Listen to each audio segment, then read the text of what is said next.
मंगलम भगवान विष्णु मंगलम गरुड़ध्वज मंगलम पुंडरीकाक्ष मंगलाय तनो हरे मंगलम भगवान शंभो मंगलम भृगवध्वज मंगलम पार्वती नाथ मंगलाय तनो हरः।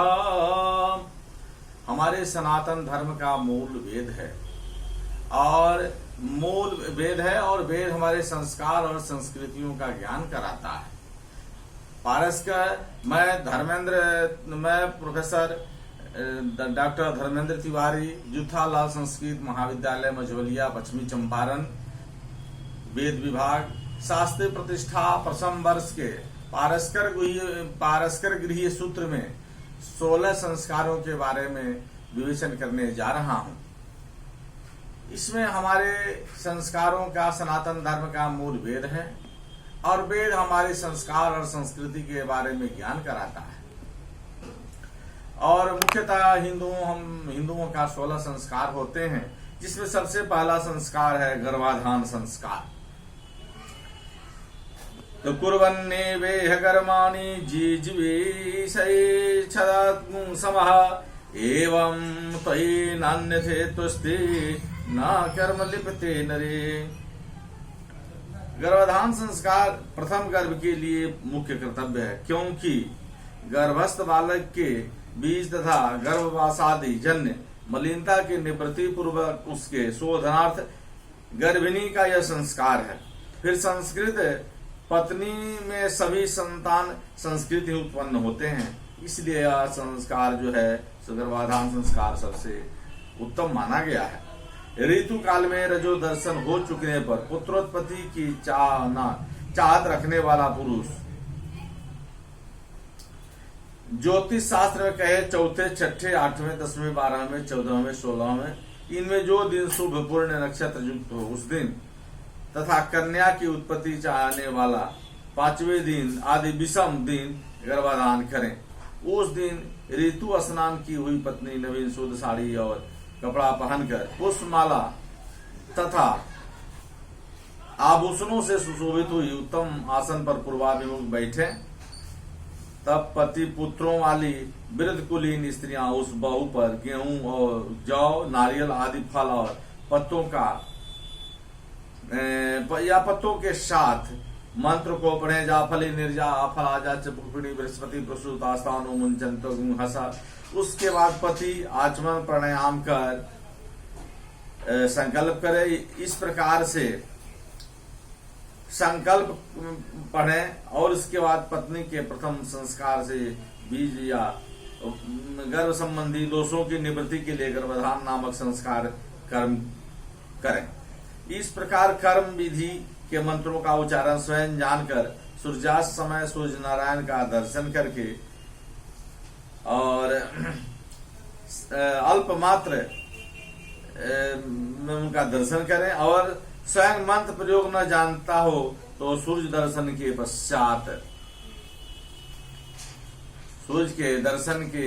पश्चात संकल्प करके और विद्वान ब्राह्मणों द्वारा या तो संकल्प करें अपने, नहीं तो करा करके रात में गर्भाधान करें।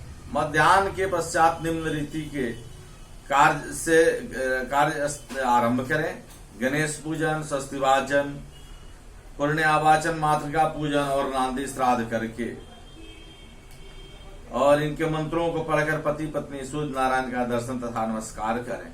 उसके बाद सायंकाल संध्योपासना आदि नित्य कर्म करके भोजनोत्तर एक प्रहर रात्रि बीतने पर शुद्ध श्वेत वस्त्र धारण किए हुए पुष्पमाला और आभूषणों से शोभायमान दंपति दीपक जिसमें जलता हो ऐसे शुद्ध शयन स्थान में अच्छे बिछौना से शुभ युक्त पलंग पर पूर्व की सिर पश्चिम को पैर करके और नाभिस्थल के दाहिने हाथ से स्पर्श करता हुआ ओम ऊखा नो विश्ववेदाः इस मंत्र को पढ़ें।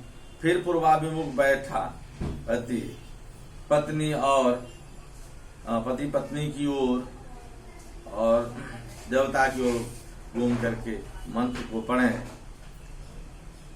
मंत्र पढ़ने के बाद आलिंगन करे। संयोग के पश्चात बैठी हुई पत्नी के रहने कंधे के ऊपर से अपना दाहिना हाथ ले जाकर मंत्र पढ़ें, वैदिक मंत्र, और पत्नी के हृदय का स्पर्श करें और ऐसा ही हृदय स्पर्श करते हुए प्रत्येक ऋतु काल के समागम समय किया करें। मैं किए हुए गर्भाधान कर्म की अंग पूर्ति के लिए यथाशक्ति ब्राह्मणों को भोजन करावें। कर्मांग देवता प्रसन्न हो ऐसा संकल्प कर ब्राह्मणों को दक्षिणा दें। उसके बाद आशीर्वाद लेकर जानतो देवगणा सर्वे पूजा मादाय माम की इष्ट काम सिद्ध्यर्थम पुनरागमनाय च, इस मंत्र से षोडश मातृका वगैरह का विसर्जन करें। गर्भाधान संस्कार के पूर्ण होने के बाद या उसको समाप्त कर स्त्री यदि गर्भ धारण न करे तो पति उसके निम्न प्रकार से औषधि भी करावे। पत्नी के ऋतु स्नान कर लेने पर जब पुष्पादि पुख्यादि शुभ नक्षत्र चंद्रमा हो, ऐसे 16 दिन के भीतर चौथे आदि समदिन में पत्नी को उपवास करा के श्वेत फलों वाली बृहति सिंघौनाम बनभंटा औषधि की जड़ को साथ पीस कर पिए या उसके रस को निकालकर पत्नी को दाहिना नामिका के छिद्र में ईख मोखदी मंत्र से 3 बार 4 बिंदु रस छोड़ें। परंतु 2-1 ऋतु का संयोग व्यर्थ जाने पर जिस ऋतु में इस कृत्य को करे उससे पहले रात्रि में गर्भाधान की विधि कर लें, क्योंकि सुश्रुता आयुर्वेद के सारे स्थान में लिखा हुआ है आयुर्वेद में कि ध्रुवम चतुर्णानाम सामर्थ्याद गर्भस्या विधि पूर्वका ऋतु क्षेत्राम बुईजानाम सामग्र्यांग द कुरो यथा। जैसे ऋतु, खेत, बीज और जल सेचन, इस 4 प्रकार की सामग्री से बीज में निश्चय कर अंकुर पैदा होता है, वैसे ही इसी 4 प्रकार की सामग्री के ठीक संयोग से गर्भरूप अंकुर भी होता है। यहाँ नासिका द्वारा औषधि रस का सेवन ही क्षेत्रस्व बीज पर जल सिंचन है। ऐसा करने पर भी जिनके पुत्र न हो उनके लिए धर्मशास्त्र में बड़े बड़े उपाय बतलाए गए हैं, जिसको विस्तार भय से या नहीं क्योंकि स्नेह पूर्वक हम लोग इसका अध्ययन करने जा रहे हैं। और इस प्रकार गर्भाधान संस्कार करने से बालक के सारे अंग विकसित होते हैं या बच्चे के सारे अंग विकसित होते हैं और बालक जो है सो उसमें संस्कार भरने लगता है। इसके बाद दूसरा संस्कार होता है पुंसवन संस्कार। तो 16 संसार में पहला हो गया गर्भाधान संस्कार और दूसरा हुआ पुंसवन संस्कार। पुंसवन संस्कार जो है गर्भाधान से दूसरे या तीसरे महीने में किसी दिन अथवा गर्भ के प्रकट प्रतीत होने पर सीमंत संस्कार के साथ पुंसवन संस्कार करना चाहिए। या किन्हीं का मत है पुंसवन पत्नी का संस्कार नहीं किंतु गर्भ का संस्कार है। इस कारण प्रत्येक गर्भ का पुंसवन संस्कार करना चाहिए। धर्म सिंधु में लिखा है कि इसमें गुरु शुक्र के अस्त का और मलमास आदि का दोष नहीं माना जाता है। पुष्प पुनर्वसु, पुख्य पुनर्वसु, मृगशिरा, हस्त, मूल, श्रवण, इनमें से किसी नक्षत्र से युक्त चंद्रमा हो उस दिन गर्भिणी स्त्री को उपवास पूर्वक स्नान करा के स्थान में फटे न चिरे सहित नए शुद्ध हो वस्त्र पहनाकर, नया वस्त्र पहना करके पूर्वाभि में बैठा करके स्नान कर शुद्ध हुआ पुरुष आचमन प्राणायाम करके संकल्प के देश काल का उच्चारण करके देश काल के अनुसार उच्चारण संकल्प का करे और पत्नी के उत्पन्न होने वाले गर्भ के बीज और गर्भ में होने वाले मलिनतादि दोषों के निवृत्ति के लिए तथा पुरुष संतान होने और परमात्मा की प्रति के अर्थ में पुंसवन कर्म संस्कार करना चाहिए। उसकी निर्विघ्नता समाप्ति के लिए गणपति पूजन, स्वस्ति वाचन, पुण्या वाचन, वसोधारा, आयुष मंत्रों का जप और नांदी श्राद्ध करना चाहिए, ऐसा संकल्प करके पूजन करना चाहिए। इस प्रकार गणपति पूजन के बाद पुण्यवाचन की समाप्ति प्रजापति प्रियता में ऐसा करके करना चाहिए। तत्पश्चात रात्रि में बट वृक्ष की जटा, नाम, बरारो, बट की शाखा के अंकुर, इन दो को ही जल के साथ पीस छान के रस निकाले, या एक वृक्ष है तथा अन्य विद्वानों का मत है। बरारो, बंटाकुर, कुशों के अग्रभाग, सोमलता, इन चारों को पीस के रस निकाले और सोमलता न मिले तो उसके स्थान में गुर्ज अथवा ब्राह्मी औषधि ले लें, यह द्वितीय मत है। इन दोनों में यह पिछला मत अच्छा है, क्योंकि इसमें पहले का भी खंडन नहीं होता। इन सबको ठंडे जल के साथ पीस के छान के निकाले रस को गर्भिणी पत्नी के दाहिना नासिका छिद्र से पति हिरण्यगर्भ समर्थाग्रे भूतस्य जातः पत्रे के आश्रय सदाधार दामुदेमं कस्मै देवाय विखा विधेम्मा, इस मंत्र से पढ़ करके पिलाना चाहिए। यदि चाहता है कि मेरा पुत्र विशेष पराक्रमी पैदा हो तो उसके लिए अपनी पत्नी को गोदी में जल से भरा मट्टी का पात्र धर के पति अपनी अनामिका अंगुली से अग्रभाग से पत्नी के पेट का स्पर्श करता हुआ मंत्र, वैदिक मंत्रों को पढ़े। तत्पश्चात ब्राह्मण भोजन का संकल्प करें। पुंसवन कर्म की अंग पूर्ति के लिए धर्मशास्त्रों के आज्ञा अनुसार 10 ब्राह्मणों को भोजन कराने का प्रावधान है कि पुंसवन संस्कार जब हो तो 10 ब्राह्मणों को भोजन कराना चाहिए। ऐसा कहकर ब्राह्मणों को दक्षिणा भी उसका देना चाहिए और आशीर्वाद लेकर के जान तो मातृगण सर्वे, ऐसा कहकर मातृगण का विसर्जन करना चाहिए। अब जो है सो गर्भिणी के लिए कुछ नियम धर्म उत्तम संतान होने के लिए आगे हम बताने जा रहे हैं कि भाई गर्भिणी स्त्री का नियम क्या है, किस नियम से रहना चाहिए, धर्म का क्या है, या उत्तम संतान प्राप्त हो उसके लिए क्या क्या कर्म करना चाहिए। देवता ब्राह्मण में श्रद्धा भक्ति रखने वाली, दूर से देखकर हाथ जोड़ के नम्रता से प्रणाम नमस्कार करने वाली, शुद्ध सदाचार और प्राणियों का हित करने में तत्पर रहने वाली, दयावती गर्भवती स्त्री हो तो बड़े उत्तम गुणयुक्त संतान को उत्पन्न करती है और इस पूर्वोक्त से विपरीत आचरण करने वाली गुणहीन संतान को पैदा करती है। गर्भ रह जाने का निश्चय होने के समय से लेकर गर्भिणी स्त्री को बोझा नहीं उठाना चाहिए, अधिक परिश्रम नहीं करना चाहिए। मैं तुम दाहादि जनक वस्तु यानी गर्म वस्तु को निर्बल करने वाला आहार विहार, दिन में सोना रात में जागना,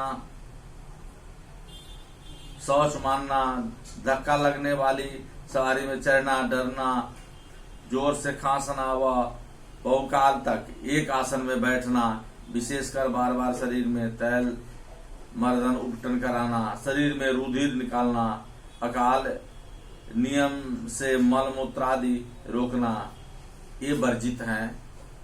इन सबों के बारे में इसमें पुंसवन संस्कार में बताया गया है कि यही सब उनका स्त्री का धर्म है। गर्भिणी स्त्री गर्भ स्थिति के प्रथम दिन से लेकर नित्य प्रसन्न संतुष्टा शुद्ध आभूषण युक्त श्वेत वस्त्र धारणी, शांति मंगल देवता ब्राह्मण कुल गुरु आदि की सेवा में तत्पर रहे। मलिन विकारी और अंधे लूले आदि हीनांग वालों का स्पर्श नहीं करें। दुर्गंध और देखने से गलानी या भय प्रकट करने वाले पदार्थों को न देखें तथा ऐसी बातें या कथा कहानी न सुने जिनसे लज्जा शंका भय पैदा हो। यानी कोई भी कथा कहानी सुने या देखे तो धार्मिक देखे, अच्छा सुने, ऐसा प्रयास करना चाहिए। सूखा रूखा बासी घोट घोट के पकाया अति गीला अन्न न खाएं। बाहर निकलना घूमना सूने घर जगहशाला श्मशान वृक्षों के नीचे निवास नहीं करना चाहिए। थकावट करने वाले बोझों को न उठावें। क्रोध न करें। चिल्लाकर जोर से न बोलें। गर्भ को गिरा देने नष्ट कर देने वाले सोंठ सिरका आदि को न खाएं। अति मैथुन न करें। बार बार तेल मलना, शरीर दबाना न करें। शरीर को तोड़ना, ऐंठना या नाचना न करें। लेटने बैठने की जगह पर कोमल बिछौना रखें। बहुत ऊंचे स्थान पर न बैठें और लेटे। बैठने की जगह खटिया न हिलती डुलती हो और न उस पर अन्य प्रकार के भय का शंका हो। हृदय को प्रिय रसदार, मिष्ट, प्रिय चिकनाई युक्त पाचन ऐसा पकाया हुआ भोजन ही गर्भिणी करें। प्रसव होने के समय तक के लिए यह सामान्य उपदेश है कि इस नियम निष्ठा से गर्भिणी को रहना चाहिए। अब इसके बाद हम दौहित्र का विचार देखते हैं कि पुंसवन संस्कार में दौहित्र ऋषि क्या कहते हैं। सब प्रमाण सुश्रुत शरीर स्थान अध्याय 3 में दिया गया है। गर्भिणी स्त्री के गर्भ के में चौथे महीने चेतना का स्थान हृदय पैदा होता है। तभी से गर्भस्थ बालक को पूर्व जन्म के संस्कारों से जो इच्छा होती है वह माता के द्वारा प्रकट होती है। चौथे महीने से लेकर गर्भिणी स्त्री चौहृदिनी नामक 2 हृदय वाली कही जाती हैं। उस दिन से जो है सो बच्चा का हृदय का निर्माण होता है। उस दौहित्री स्त्री को जिस वस्तु को देखने, सुनने या खाने आदि की इच्छा होती है, उसके न मिलने से कुबड़े, टूटे, गंजे, पगले, बौने व भेड़े संतान को पैदा करती है। यानी चौथे महीने के बाद इच्छा, गर्भिणी स्त्री की जो इच्छा होती है वो बच्चा का इच्छा होता है और उससे नहीं मिलने के बाद बच्चा लूल्हा, लंगड़ा, पगला या अर्ध मस्तिष्क वाला होता है। गर्भवती उन दिनों में जो कुछ खाए या खाना चाहे सो देना चाहिए, क्योंकि उस समय अभिष्ट विषय के प्राप्त होने से या दीर्घायु वाले निरोग पराक्रमी संतान पैदा होता है। इंद्रियों के जिन शब्द आदि विषयों को गर्भिणी चौथे मास से लेकर चाहे उन विषयों को गर्भ को बाधा पहुंचाने के भय से यथाशक्ति पहुंचाने की पूर्ण चेष्टा करे। गर्भ की ओर से हुई जिस दौहित्र इच्छा पूर्ण की जाती है वह गुणी संतान को पैदा करती है और जिसकी इच्छा मारी जाती है उसके गर्भस्थ बच्चे को भय प्राप्त होने लगती है। जिस इंद्रिय के विषय की इच्छा होती है या विघात होता है, संतान के उस इंद्रियों को आघात पहुंचता है, जिसे काना, अंधा आदि हो सकता है। गर्भिणी को अपने स्वभाव से विलक्षण अकस्मात नवीन वस्तु की इच्छा चौथे आदि महीने से पैदा हो, उसी को गर्भस्थ बच्चे की इच्छा जानना चाहिए। गर्भिणी की इच्छा विघात से भी गर्भ को बाधा पहुंचती है, इससे उसकी पूर्ति का करना चाहिए। जिस गर्भिणी को राजा या राज्य के समान शास्त्रागार को देखने की इच्छा हो वह धनेश्वर्य वाले भाग्यवान प्रतापी तस्वीर पुत्र को पैदा करती है। रेशमी, टसर आदि उत्तम वस्त्र या आभूषणों की पूरी इच्छा की हो तो अलंकारों की शोभा को चाहने वाली दर्शनीय स्वरूपवान संतान को पैदा करती है। यदि तपस्वी, ज्ञानी, ध्यानी, विरक्त, योगी, यति, ब्रह्मचारी, सन्यासियों आश्रमों को देखने की इच्छा पूर्ण की जाए वो धर्मनिष्ठ जितेंद्रिय सनातन को पैदा करती है। यह भी ध्यान रखना चाहिए गर्भिणी की विशेष शिक्षा न होते हुए भी उसके निवास स्थान में देवता, प्रसिद्ध राजा, महर्षियों के उत्तम तस्वीर लगाना चाहिए, ताकि वो सोने के समय या जगने के समय हमेशा उसका दर्शन करे। महान पुरुषों की, देवी देवताओं की, इससे उस देवी देवताओं के संस्कार या अच्छे संस्कार का बच्चा उत्पन्न होता है।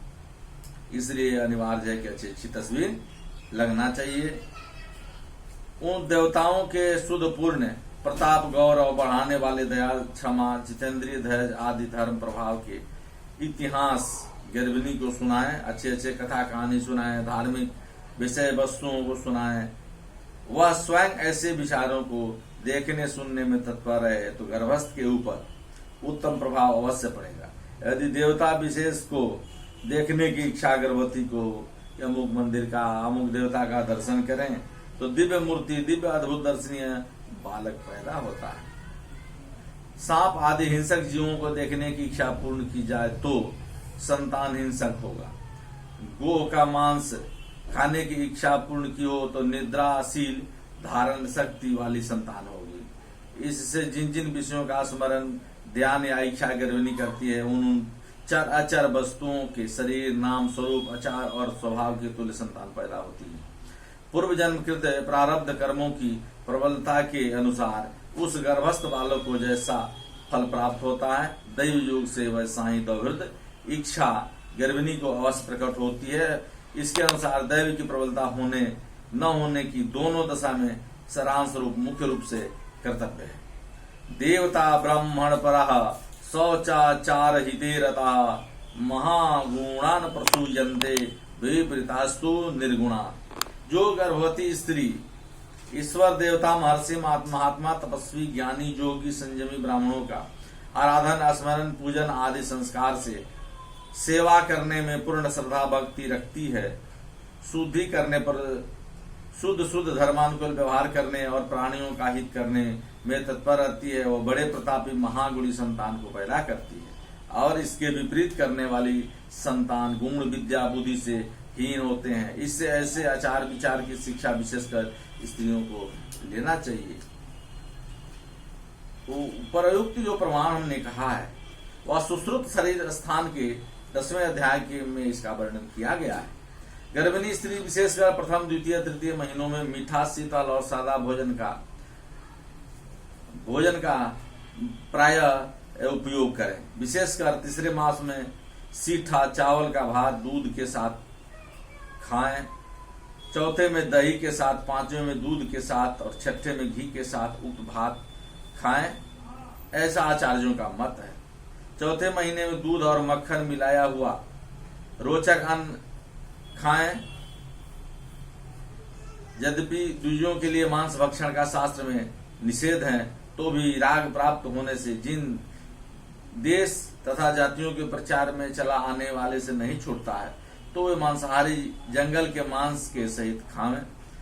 5वें महीने में दूध घी मिला हुआ अन्न खाएं और 6ठे महीना में गोखरू के रस या कोहा में पकाए हुए घृत को थोड़ा थोड़ा पिलावें अथवा जवागु नाम दूध पलसी पिलावें यानी जौ के लपसी को पिलावें तथा 7वें मास में पृथकर्पणी आदि औषधियों के रस का क्वाथ में पकाए घी को थोड़ा थोड़ा पिलाएं। ऐसा करने से गर्भ बढ़ता है और पुष्ट होता है। और 8वें मास में दोनों प्रकार के खरेंटी सौंफ मांस दही का जल तेल लवण मैनफल शहद घी औषधियों से मिश्रित बेर के काढ़े के जल से वस्ती कर्म करावें जिससे पुराने मल की शुद्धि और बाद विकारों की शांति होती है। तदंतर मीठी और कशैली औषधियों के काढ़े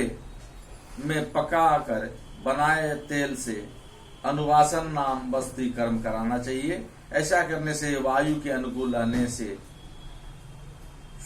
सुखपूर्वक प्रसव होता है और कोई भी उपद्रव नहीं होता है। इससे आगे 9वें मास के आरंभ से पहले ही घृत मिली जवागु अर्थात जौ के लपसी तथा जंगल की औषधियों के रसों का खिलाना प्रारंभ करना चाहिए। ऐसे उपाय करने से गर्भवती का शरीर चिकना और हृष्ट पुष्ट रहता है और तथा सुखपूर्वक निरुपद्रव संतान जो है सो प्राप्त होता है। बुहारी आदि उखनी मुसल पर न बैठे यानी झाड़ू ओखल मुसल पर न बैठे। जलाशय में घूस के बुड़की न लगावें, सुने घर में न जाएं, बिलों पर न बैठें, भयभीत या चंचल चित वाली न रहें, नखों में लुकट से या भस्म से भूमि पर रेखा न करें यानी नख से या भस्म से रेखा न करें, जमीन पर बहुत नहीं सोना चाहिए, कसरत या अधिक परिश्रम न करना चाहिए, भूसी कोयला भस्म हड्डी और खपरों पर न बैठें, घर में किसी से भी क्रोध या लड़ाई झगड़ा न करें, किसी को न मारे पीटे, सिर के बांध खोल के न खड़ी हो, अशुद्ध कदापि न रहें, उत्तर को सिर करके या नीचे को सिर करके कदापि न सोएं, नंगी उचिष्ट और पग भीगों के भी न सोएं अनुचित कठोर वाणी न बोले, अधिक न हंसे, श्रद्धा भक्ति से नित्य नित्य मंगलाचरण और पूजन करें, यानी डेली मंगलाचरण या संगीत का गायन करें, अच्छी बात बोलें, सबके साथ अच्छा सुव्यवहार करें, जो उस बालक पर सीधा उसका सुअवसर हो और अच्छा संतान हो। सदा पति का हित चाहती हुई प्रसन्न मुख रहे। गर्भिणी स्त्री संध्या के समय भोजन, वृक्षों के समीप खड़ी होना जाना त्याग दें, ऐसा नहीं करना चाहिए। मुख बिगाड़ के कदापि खड़ी न हो, खटिया की छाया से बचती रहे। सर्वौषधियों के सुखोष्ण जल से स्नान किया करें, जैसे कूट जटामसी दोनों, हल्दी, बाल क्षण, शिलाजीत, चंदन, बज, चकिमेली, नागरमोथा, इन सब 10 औषधियों का नाम सर्वौषधि है। इसी से अगर डाल कर स्नान करती है तो सबसे उत्तम माना जाता है। गर्भिणी को चाहिए कि हाथी, घोड़ा, पहाड़, ऊंची सीढ़ी आदि पर न चढ़े तथा कसरत न करना चाहिए, जल्दी जल्दी चलना चाहिए। बैलगाड़ी पर भी चढ़ के नहीं चलना चाहिए। शोक नहीं करना चाहिए, शरीर से खून नहीं निकालना चाहिए, बिना विचारे सहसा कुछ न कुछ नहीं बोलना चाहिए, न करना चाहिए। मुर्गे की तरह न बैठना चाहिए। पति के साथ भी संयोग न करे। दिन में न सोए, रात में न जागे। अति रूखा, अति खट्टा, अति गर्म, अति ठंडा और भारी भोजन न किया करें, ऐसा स्त्रियों को करना चाहिए तो अच्छा, परंतु गर्भवती को विशेष कर ऐसा बर्ताव करना चाहिए। ऐसे आचार विचार वाली गर्भवती के जो संतान पैदा होते हैं और हृष्टपुष्ट दीर्घायु वाली होती है। वैसा आचार न करने पर गर्भ का पतन हो जाता है और तरह तरह की समस्याएं उत्पन्न हो जाती हैं। गर्भवती नारी वृक्ष पर न चढ़े, नदी के पार न जाए, परकोटा पर न चढ़े, तल छत पर न चढ़े, समुद्र में न जाए, खाई में न चढ़े और नित्य शुद्ध पवित्रता रखने द्वारा सदा गर्भ की रक्षा करें। स्नान के बाद अच्छा चंदन केसर शरीर में लगाती रहे, पुष्पमाला धारण करें और पुंसवन हो जाने पर इन उक्त सब कामों का त्याग कर दें। जब किसी स्त्री को गर्भ हो जाता है तब अति के तनों के मुख काले हो जाते हैं, रोंगटे खड़े होना, आंखों का मिचाना, बिना कारण हवा के आना, अच्छे गंध से भी बिजुकना, मलिनता निकलना, थकावट जान पड़ना, ये सब गर्भ की स्थिति में जाने के चिन्ह होते हैं। अब गर्भ के बारे में और हम लोग आगे विचार करेंगे कि क्या क्या करना चाहिए। हमेशा गर्भिणी स्त्री को शुद्धता से, पवित्रता से रहना चाहिए, सर सफाई का पूर्णतः ध्यान रखना चाहिए।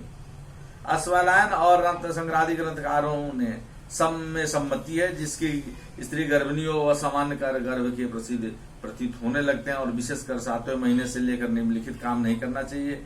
बाल बनवाना, मैथुन, तीर्थ यात्रा, श्राद्ध, मुर्दा कादा, किसी अन्य संतान का चुराकरण, पहाड़ पर चढ़ना, नौका या जहाज पर चढ़ना या मुंह को उठाना या संग जाना, नख काटना या कटवाना, युद्ध आदि विग्रह करना, नयन बनवाना, अत्यंत दूर देश में जाना, इन सब कामों को गर्भिणी पत्नी न करें। एक तो पहले से ही 7वें महीने के प्रारंभ में 1 वर्ष तक पुरुष ब्रह्मचारी रहने वाले बाल न बनवाएं तथा नख न कटवाना ब्रह्मचर्य के चिन्ह है तथा तीर्थ यात्रा का निषेध। इसलिए गर्भवती की रक्षा का विशेष ध्यान पति को भी रखना पड़ता है। तीर्थ यात्रा से उसमें बाधा संभव है। पूर्ण शतावरी, सोंठ, अश्वगंध, मोरेठी, भृंगराज, इन औषधियों के समभागों का चूर्ण बकरी के दूध के साथ पिलाना चाहिए। गर्भस्थ बालक हृष्ट पुष्ट होता है अथवा उक्त औषधों को बकरी के दूध में पकाकर दूध पिया करें और गर्भवती की शंका भी न होगी। इस सीमंतोन्नयन संस्कार के विषय में भिन्न भिन्न आचार्यों के 2 मत है। कोई आचार्य इस गर्भस्थ बालक का संस्कार मानते हैं, उनके मतानुसार प्रत्येक गर्भ के समय सीमंतोन्नयन संस्कार करना चाहिए, परंतु शुक्ल यजुर्वेद की मादंदनी शाखा की गृह सूत्रकार पारसर गृह सूत्रकार का कहना है यह संस्कार प्रथम गर्भ में ही होना चाहिए और सब शास्त्रकारों का कहना है कि नहीं भाई, यह जो है सो पुंसवन संस्कार प्रत्येक गर्भाधान के समय करना चाहिए।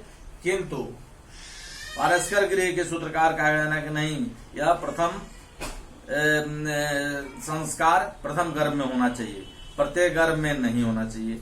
सो महर्षि देवल और हारित ने भी ऐसा ही कहा है कि एक बार संस्कार की हुई स्त्री सब गर्भों के लिए संस्कारिणी मानी जाती है, और वह स्त्री जो है ब्राह्मणादि द्विजों की स्त्रियां जिस गर्भ को उत्पन्न करती है वह संतान शुद्ध संस्कारी होता है। इसलिए एक बार यदि प्रथम गर्भ के समय पुंसवन संस्कार हो गया तो बार बार संस्कार करने की कोई आवश्यकता नहीं पड़ती है। जिस महीने में गर्भ स्थित हुआ हो उससे 6ठे या 8वें महीने में सीमंतोन्नयन संस्कार करना चाहिए, यह प्रावधान है। तो पुंसवन संस्कार के बारे में हम लोग शास्त्रीय प्रतिष्ठा प्रथम वर्ष के 16 संस्कारों में गर्भाधान संस्कार और पुंसवन संस्कार के बारे में हम लोग अध्ययन किए, और फिर अगले दिन जो है 16 संस्कारों में अब 14 संस्कार बच गए, तब हम लोग सीमंतोन्नयन संस्कार के बारे में अध्ययन करेंगे कि सीमंतोन्नयन संस्कार कैसे करना चाहिए, इनमें किन किन विधियों से करना चाहिए, किन किन चीजों का त्याग करना चाहिए, कैसी भावना रहना चाहिए, तो कैसे संतान उत्पन्न होता है इत्यादि विचार करना चाहिए।